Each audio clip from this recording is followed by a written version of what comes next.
what do you think can be accomplished between President Trump and North Korean leader Kim Jong-un? Is there potential for real progress, or is this just a photo opportunity? Well, no, but see, here's the thing, and you being in Beijing, I think is very important.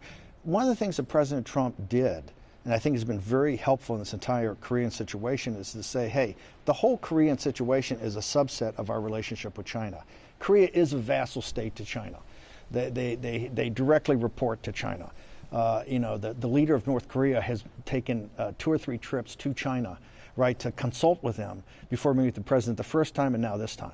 I think if you look at it, and you look at the situation the president was dealt with when he first got here, I think he and Mike Pompeo have done a tremendous job.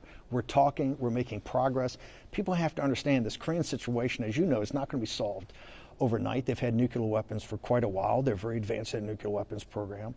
But I think that it's better to talk than not to talk. It's better to not have them have their ballistic missile program active. So I think it's real progress. Do I think there's going to be a magic wand, over this, and we're going to have some solution overnight? No, I don't. But I think the fundamental thing the American people should understand is that the president has now inextricably linked Korea with the entire China situation. And I think that's only positive for us as we go forward. We now realize that we confront China with a host of issues, both economic, cyber warfare, and with our allies, particularly with Korea's, what they've done with Japan and South Korea. I think the president's looked at it as whole cloth, and I think it's only making progress.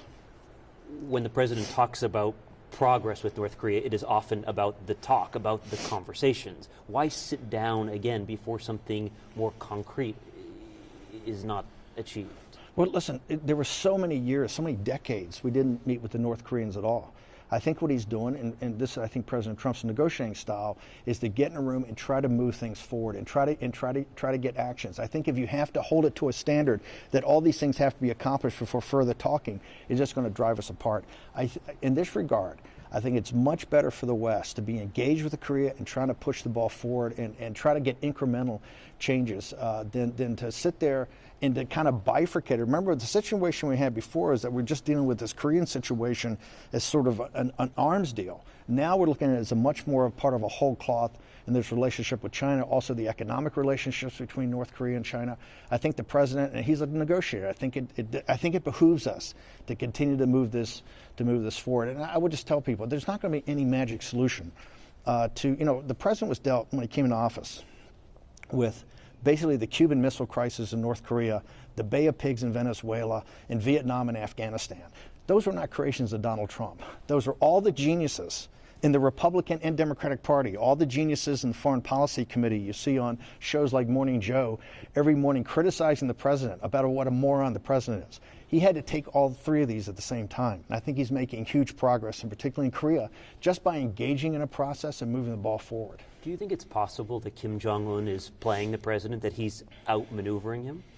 I don't think he's outmaneuvering him. I think, look, the president of North Korea is, the dictator is a very savvy and sophisticated individual. People that think he's, either a nutcase or some sort of wingnut, I think really miss how smart this guy is and how crafty he is.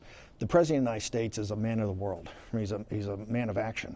I think he understands exactly what he's dealing with. So no, I don't think he's getting outplayed, but I think people have to understand there is a process. And at least we're talking, there's not going to be magic solutions overnight. Remember, they've gone from an atomic weapon to maybe a thermonuclear weapon, maybe a hydrogen weapon.